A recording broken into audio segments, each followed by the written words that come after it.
నమస్తే.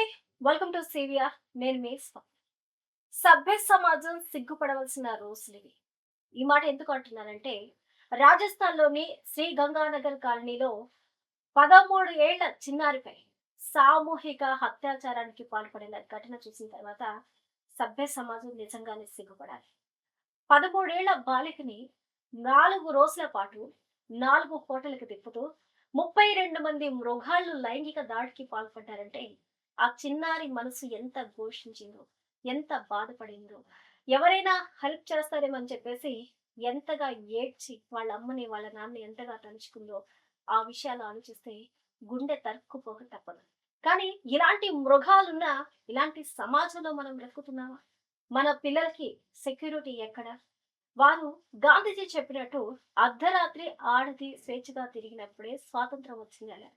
కానీ పట్టపగలు 10 గంటల లోపులో కూడా సరిగ్గా తిరగలేకపోతున్నారు. ఆడపిల్ల విషయం పక్కన పెట్టండి. చిన్నారులు కూడా రక్షణ కల్పించలేని సమాజంలో మనం ఉన్నామా? ఒక 13 ఏళ్ల బాలికపై ఇంత తీవ్ర స్థాయిలో దాడి జరిగితే అసలు ఇప్పటి వరకు అలాంటి పిల్లల మీద ఎంతమంది మీద దాడి జరిగింది? వీటన్నిటిని వెలుగులోకి ఎవరు తీసుకురావాలి? ఇలా పసి మొగ్గల్లోనే ప్రాణాలు కోల్పోతూ, పసి వయసులోనే అనుభవించరానివి అన్నీ కూడా అనుభవిస్తూ, వారి జీవితం ప్రశ్నార్థకంగా చేసుకుంటూ, ఆ ఫోబియాతో జీవితంలో ముందుకు నడవలేక వారు పడుతున్న ఇబ్బందులు అన్నీ ఇన్ని కావు. వర్ణనాతీతం. వాళ్ళ తల్లిదండ్రుల బాధను ఒక్కసారి చూసినట్లయితే ప్రతి ఒక్కరూ కంటతడి పెట్టక మానరు. మరి వీటికి కారణాలేంటి? గంజాయా? మొత్తా?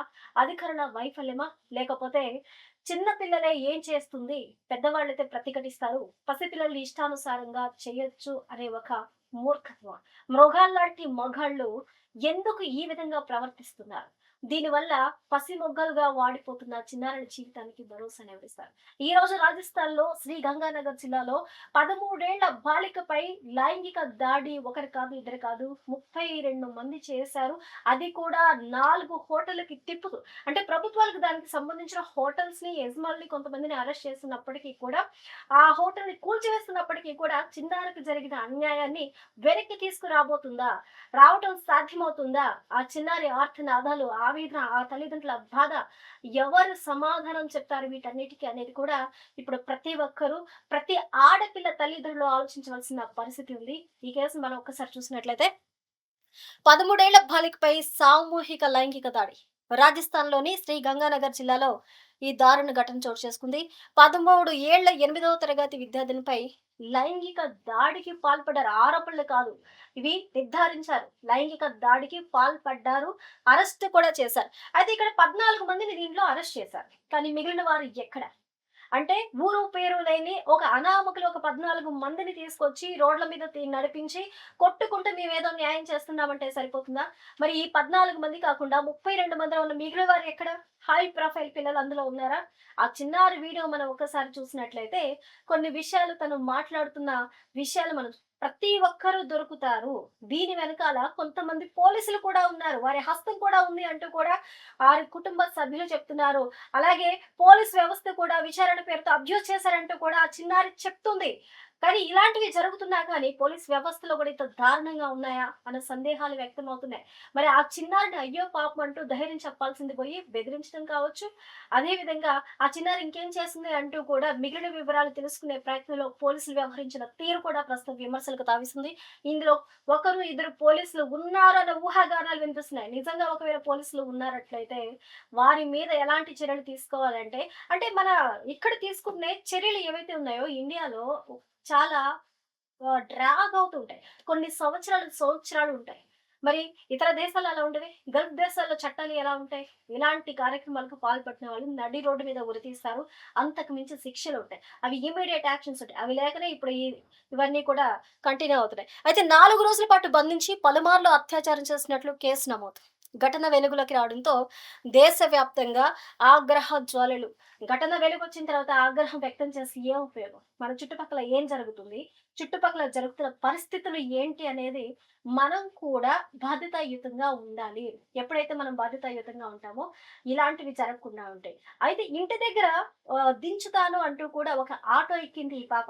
ఆటో ఎక్కిన ఆ సదరు వ్యక్తి ఏం చేశాడు? తిన్నగా హోటల్ దగ్గరికి తీసుకెళ్ళాడు. హోటల్ దగ్గరికి తీసుకెళ్ళిన తర్వాత అక్కడ హోటల్ యజమానులకి అమ్మేశాడు. కొనుక్కున్న యజమానులు సరిగ్గా ఉన్నారా? 1కి 4 హోటల్‌కి తిప్పారు. ఆ పిల్లని రాత్రంతా, పగలంతా ఇష్టానుసారంగా ఎవరు పడితే వారు అత్యాచారం చేశారు. మరి ఇంత దారుణానికి ఒడిగట్టిన హోటల్ యాజమాన్యాలు ఈ పిల్లే మొదలు అనుకుంటున్నారా? ఇలాంటివి ఎన్ని అకృత్యాలు వాళ్ళు చేశారు. ఇలా ఎంతమంది పసిపిల్లలు బలైపోయారు అనేది ఆలోచించాలి. ఈ దిశగా కూడా అధికారులు చర్యలు ప్రారంభించారు. లోతైన దర్యాప్తు కొనసాగిస్తున్నామని చెప్పారు. కానీ ఇందులో పెద్ద పెద్ద వాళ్ళు ఎంతమందున్నారు? మిగిలిన 34 మందిలో 14 మందిని అరెస్ట్ చేస్తే మిగిలిన వాళ్ళు ఏం చేస్తున్నారు? పెద్దవాళ్ళకి కాపు కాస్తున్నారా? ఇలాంటి సందేహాలు కూడా వస్తున్నాయి. అయితే ఈ సంఘటన జూన్ 18న స్నేహితురాల్ని కలిసేందుకు ఆ పాప నార్మల్‌గానే ఇంటికెళ్ళింది. అయితే రాత్రి 10:30 గంటలకు ఇంటికి వెళ్ళేందుకు ఈ రిక్షా ఎక్కింది. అయితే డ్రైవర్ రాంబాబు. వీడి గురించి మాట్లాడుకోవాలి. వీడు చేసిన పనే ఇదంతా. అంటే ఈ డ్రైవర్ రాంబాబు ఎక్కిన తర్వాత ఇంటికి కాకుండా హోటల్‌కి తీసుకెళ్ళినట్లు ఆరోపణలు ఉన్నాయి. ఇవి సీసీ కెమెరాస్‌లో, ఆ ఫుటేజ్‌లో కూడా వీడు రికార్డ్ అయ్యాడు. అయితే ఈ ఆరోపణలు కాదు వాస్తవాలివి. ఆరోపణలు కొంతమంది అంటున్నారు కానీ ఇవి వాస్తవాలు. ఈ డ్రైవర్ రాంబాబు ఈ పాపనే కాదు. మరి ఇలా ఎంతమందిని తీసుకెళ్ళాడు? డైరెక్ట్‌గా ఇంటికి వెళ్ళాల్సిన ఆ పాపని డైరెక్ట్‌గా హోటల్‌కి తీసుకొచ్చాడు అంటే, ఇలా అక్కడ హోటల్‌కి, వీళ్ళకి, ఆ యజమానులకి ఎలాంటి రిలేషన్స్ ఉన్నాయి? అంటే అక్కడే ఈ పిల్లల్ని విక్రయించొచ్చు అని తెలిసిందంటే ఎంతమంది పిల్లల్ని ఇక్కడ విక్రయించాడు వీడు? సో, అక్కడి నుంచి ఘటనల పరంపర ప్రారంభమైంది. పోలీసులు చెప్తున్నారు ఇక్కడి నుంచి కూడా ఇంకా ఆ చిన్నారి పాప మీద అత్యాచార ఘటనలనేవి వన్ బై వన్ జరిగాయి అని కూడా ఇక్కడ పోలీసులు నమోదు చేసిన రికార్డులో ఉంటాయి. అయితే 4 రోజుల పాటు వేధింపులు. ఒక రోజు కాదు, 2 రోజులు కాదు. 4 రోజుల పాటు ఈ వేధింపులు. ఒక రోజు కాదు, 2 రోజులు కాదు. పసిపిల్ల 13 ఏళ్ల పాప 4 రోజుల పాటు 32 మంది ఇష్టానుసారంగా అత్యాచారం చేస్తే ఆ పసిప్రాణం ఎలా తట్టుకుంటుంది? ఎంత ఆవేదనకు గురైంది? ఎంత నొప్పిని, ఎంత బాధని భరించుంటుంది. సో, 4 రోజుల పాటు వేధించారు. జాయిన్ సహా పలు హోటళ్లకు బాలికను తరలించారు. అంటే ఇక్కడ ఒక రోజు, అక్కడ ఒక రోజు, అక్కడ ఒక రోజు, అక్కడ ఒక రోజు. అలా వారికి కనెక్ట్ అయి ఉన్న హోటల్స్ అన్నీ తిప్పేశారు. ఒక హోటల్ నుంచి మరో హోటల్‌కు మారుస్తూ ఉంచినట్లు విచారణలో వెల్లడించారు. ఇది ఒక ఉన్మాదులు, ఒక దేశ ద్రోహులు కూడా ఇలాంటి పని చేయరు. ఈ కాలంలో పలువురు లైంగిక దాడికి పాల్పడినట్లు పోలీసులు అనుమానం వ్యక్తం చేస్తున్నారు. బాలికకు మద్యం ఇచ్చినట్లుగా కూడా తెలుస్తుంది. పిచ్చెక్కిన వాళ్ళు ఏదైనా చేస్తారు. పిచ్చెక్కిన వాళ్ళు ఏదైనా చేస్తారు. పసిపిల్లకి మద్యం కూడా తాగించారన్న అనే నివేదికలు చెప్తూ ఉన్నాయి. 13 ఏళ్ల పిల్లకి. అంటే వాళ్ళని గుర్తుపట్టకూడదనా? లేకపోతే వాడి పిచ్చి ఈ పసిపిల్ల మీద తీర్చుకున్నాడు. ఇలాంటి ఎధవల్ని ఏం చేసినా తప్పులేదు. ఏం మాట్లాడినా కూడా తప్పు ఉండదు. ఇక 4 రోజులు హోటళ్లపై దర్యాప్తు చేస్తూ ఉన్నారు. హోటళ్ల యజమానుల పాత్రపై కూడా విచారణ కొనసాగిస్తున్నారు. హోటల్ యజమానుల పాత్రపై విచారణ కొనసాగించడం ఏంటి? ఇవి హోటల్ యజమానులకు తెలియవా? హోటల్ యజమానులకు తెలియకుండానే ఇంత పెద్ద రాకెట్ ఇక్కడ రన్ అవుతుందా? 4 హోటల్‌కి తిప్పుతూ ఒక పసిపిల్లని ఇంత అరాచకానికి గురి చేశారంటే హోటల్ యజమాని ఇన్వాల్వ్‌మెంట్ లేకుండానే ఉంటుందా? గతంలో ఈ వీళ్ళు ఎన్ని చేసుంటారు? ఇదొక హ్యూమన్ ట్రాఫికింగ్. పసిపిల్లల్ని ఈ విధంగా చేసే ఒక ముఠా మాఫియా. తొలుత 3 హోటళ్ల పేర్లు వెలుగులోకొచ్చాయి. అనంతరం డ్రీమ్ పేరుతో మరో హోటల్‌ను పోలీసులు గుర్తించారు. మొత్తం 4 హోటళ్ల రికార్డులు పరిశీలిస్తూ ఉన్నారు. అలాగే యజమానులు, మేనేజర్లు, సిబ్బంది పాత్రపై కూడా దర్యాప్తులనేవి కొనసాగుతున్నాయి. ఖచ్చితంగా కొనసాగాల్సిందే. ఎందుకంటే వాళ్ళ ఇన్వాల్వ్‌మెంట్ లేకుండా ఏది ఉండదు. అయితే ఇక్కడ బాలిక కనిపించకపోవడంతో కుటుంబ సభ్యులు ఫిర్యాదిచ్చారు. జూన్ 22న జాయిన్ హోటల్‌లో బాలికను గుర్తించారు. అనంతరం బాధితురాలి వాంగ్మూలం నమోదు చేశారు. ఆ వాంగ్మూలం ఆధారంగా ఈ కేసుల్ని పెట్టడం జరిగింది. జూన్ 22 వరకు జూన్ 22 వరకు ఆ పాపని ఈ విధంగా హింసిస్తూనే ఉన్నారు. సో, హింసించిన తర్వాత ఎట్టకేలకు వాళ్ళ అమ్మ వాళ్ళు కనిపించట్లేదు అని చెప్పేసి ఫైల్ చేసిన తర్వాత జూన్ 22న గుర్తించారు ఒక హోటల్‌లో. ఎందుకంటే సీసీటీవీ ఆహ్, డ్రైవరు, ఆటోని అన్ని గుర్తించిన తర్వాత ఈ హోటల్‌లో ఉన్నట్లు గుర్తించారు. ఆ తర్వాత బాధితురాలి వాంగ్మూలాన్ని వారు రికార్డ్ చేశారు. వాంగ్మూలం రికార్డ్ చేసేటప్పుడు పోలీసుల తీరును కూడా ఆ పాప బాలేదంటూ కూడా చెప్పింది. హాస్పిటల్ బెడ్ మీద ఉండి కూడా. అయితే ఇప్పటి వరకు అరెస్ట్‌లు 10 మందిని అదుపులో తీసుకున్నారు. హోటల్ యజమాని మయాంక్ సైన్‌ను పోలీసులు అరెస్ట్ చేశారు. మేనేజర్ హర్పబ్నాథ్ సచిన్ కూడా అరెస్ట్ చేశారు. ఈ రిక్షా డ్రైవర్ రాంబాబుని అరెస్ట్ చేశారు. మరో పలువురిని అదుపులోకి తీసుకున్నారు. మరికొందరి కోసం గాలిస్తూ ఉన్నారండి. గాలిస్తూనే ఉండండి. ఎన్ని రోజులైనా గాలిస్తుంది. ఇలాగా ఈ గాలింపు చర్యని కొనసాగిస్తున్నాడు. సంవత్సరాలు సంవత్సరాలు కొనసాగించండి. ఎలాంటి చిన్నారులు, పసిమొగలు ప్రాణాలు కోల్పోయే వరకు ఇష్టానుసారంగా గాలిస్తూనే ఉండండి. 14 మంది దొరికినప్పుడు మిగిలిన వాళ్ళు ఎందుకు దొరకట్లేదు? ఎందుకు రికార్డులు పరిశీలించట్లేదు? మీకు హోటల్‌కి ఉన్న సంబంధాలు ఏంటి? పెద్ద పెద్ద వాళ్ళ పిల్లల్ని వదిలేసి చిన్న చిన్నగా గంజాయి బ్యాచుల్ని లేకపోతే తాగే వాళ్ళని పట్టుకొని మేము పట్టుకున్నామంటూ కూడా ఇక్కడ ప్రదర్శించే ప్రయత్నం చేస్తున్నారు. రోడ్ల మీద తిప్పి కొట్టినంత మాత్రాన న్యాయం జరగదు. తల్లిదండ్రులకు న్యాయం జరగాలి. ఆ పసిపాపకి న్యాయం జరగాలి. మిగిలిన వాళ్ళని పట్టుకొని నిర్దాక్షిణ్యంగా ఉరి తీయాలన్న డిమాండ్ అయితే దేశవ్యాప్తంగా వినిపిస్తుంది. అయితే ఇక్కడ 4 హోటల్లో డీవీఆర్‌లను స్వాధీనం చేసుకున్నారు. డిజిటల్ ఆధారాలను సేకరిస్తున్నారు. సీసీటీవీ ఫుటేజ్ పరిశీలనకు ప్రత్యేక బృందాలు ఏర్పాటు చేశారు. నిందితుల మొబైల్ ఫోన్లు స్వాధీనం చేసుకున్నారు. కాల్ డేటా, చాట్లు, వీడియోలను పరిశీలిస్తున్నారు. ఇంకా మరిన్ని నిందితుల వివరాలు వెలుగులోకి వచ్చే విధంగా ఇవన్నీ కూడా ట్రేస్ అవుట్ చేస్తున్నారు.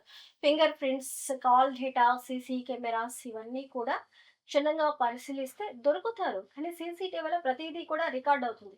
మరి మిగిలిన వారిని ట్రేస్ అవుట్ చేయడానికి ఎందుకు డిలే అవుతుంది? ఏదైనా ఒక హోటల్‌లో అన్నప్పుడు దానికి సంబంధించిన డీటెయిల్స్ తీసుకుంటారు. ఆధార్ కార్డ్ కావచ్చు, లేకపోతే ఇంక ఏదైనా సరే ప్రూఫ్స్, ఐడీస్ తీసుకుంటారు. మరి ఇక్కడ ఐడీస్ ఉన్నా గాని డిలే అవుతుందా? ఇంకేం ఆధారాలు కావాలి? ఇంకేం ఆధారాలను వీరు ఆహ్, అన్వేషిస్తూ ఉన్నారు.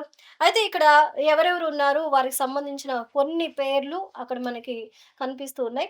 అయితే ఆ హోటల్స్‌ని కూల్చివేయటం జరిగింది. అలాగే అనుమానం వచ్చిన హోటల్స్‌ని కొన్నిటినైతే సీజ్ చేస్తున్నారు. అలాగే యాజమాన్యాలపై కూడా ఉక్కుపాదం మోపుతున్నారు. కేసుతో సంబంధం ఉన్న హోటల్‌ను సీజ్ చేశారు అధికారులు. అద్దె రిజిస్టర్లు, అతిథుల వివరాలు పరిశీలిస్తున్నారు. నిబంధనలు ఉల్లంఘించినట్లయితే కఠిన చర్యలు, సహకరించిన వారిపై కూడా కేసులు నమోదు చేస్తామని ఇక్కడైతే చెప్తూ ఉన్నారు. హోటల్ రిజిస్టర్‌లు ఎవరైనా వచ్చినప్పుడు అక్కడ రాస్తారు కాబట్టి ఫోన్ నంబర్స్, డీటెయిల్స్ అదేవిధంగా ఐడీ కార్డ్స్, ప్రూఫ్స్ ఇస్తారు కాబట్టి వాటిని పరిశీలిస్తున్నారు. కానీ ఎన్ని రోజులు పరిశీలిస్తారు? ఎంతకాలం పరిశీలిస్తారు?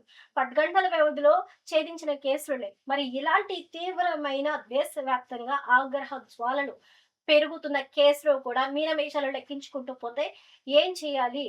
మౌనం పాటించాలా? మనుషులు చనిపోయిన తర్వాత మౌనం పాటించాలా? 2 కొవ్వొత్తులు వెలిగించి హమ్మయ్య! అయిపోయిందనుకోవాలా? సత్వర న్యాయం ఎక్కడ? అనే ప్రశ్నలైతే ఇప్పుడు తలెత్తుతున్నాయి.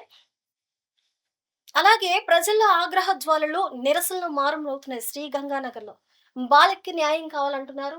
హోటల్ యజమానులపై కఠిన చర్యలు తీసుకోవాలంటున్నారు. అలాగే వారిని ఉరిశిక్ష తీయాలి. ఉరిశిక్ష విధించాలి. తప్పే లేదు. ఇలాంటి మృగాల్ని ఉరిశిక్ష తీసినా తప్పు లేదు. నడి రోడ్డు మీద కాల్చి చంపినా కూడా తప్పు లేదు. ఇలాంటి మృగాలు సమాజానికి ప్రమాదకరం. వీళ్ళని ఎవరైతే వెనకేసుకొస్తున్నారో నిజంగా కేసులు పెట్టి, జైల్లో పెట్టి వారికి పొద్దుకి 3 పూటల మేపుకుంటూ ప్రజాధనాన్ని దుర్వినియోగం చేసే కన్నా నడి రోడ్డు మీద కాల్చి చంపాలి అన్న డిమాండ్‌లు ప్రజల దగ్గర నుంచి వస్తున్నాయి. అది తప్పే కాదు అంటున్నారు.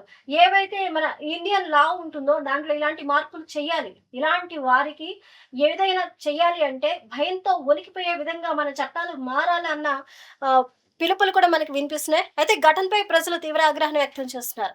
కాంగ్రెస్ ఆధ్వర్యంలో నిరసన కార్యక్రమాలు, నిందితులకు ఉరిశిక్ష విధించాలంటూ డిమాండ్, హోటళ్ల యజమానులపై కఠిన చర్యలు తీసుకోవాలంటూ కూడా వారు డిమాండ్ చేస్తూ ఉన్నారు.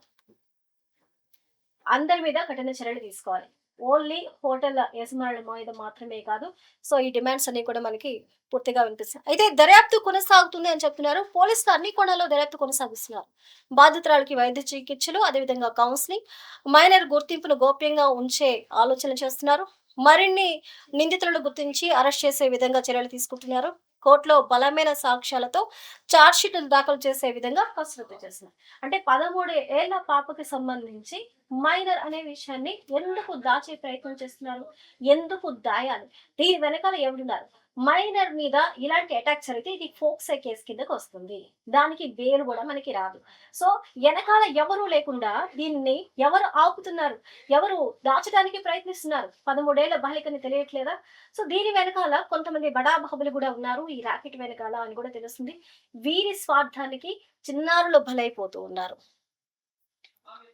అలాగే భవనాలు కూల్చివేత.